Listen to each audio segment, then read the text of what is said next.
Everybody has to eat. The IPCC report on land activities and climate change, released this past summer, attributed 23% of greenhouse gases to deforestation and agriculture. Agriculture contributes to greenhouse gas emissions through burping livestock, especially cattle, which produce methane, a potent greenhouse gas. Plowing, which releases carbon stored in the soil, the burning of fossil fuels in the production, processing, and transportation of food, and cutting down and burning the rainforests to create new farmland.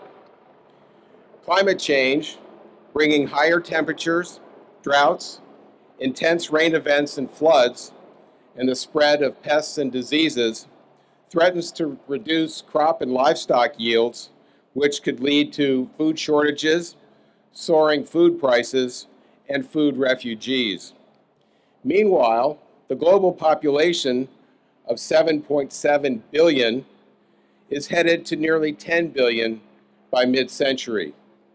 How are we going to feed so many people?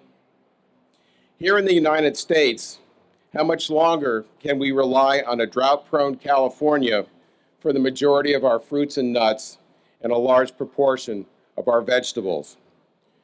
What needs to change and what you can do? Eat less meat and fewer dairy products. Eat more fruits and vegetables.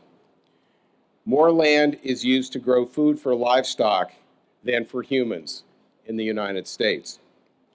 Farmers need to continue to adopt no-till and other soil conservation practices to minimize erosion and reduce the release of carbon from the soil. We need to develop electric tractors and trucks.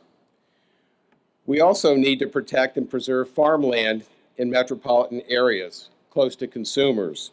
And you can buy fresh, locally grown produce, shop at farmers markets, join a community-supported agriculture project, and support local growers. I met a woman who became my wife at a Buy Fresh, Buy Local dinner.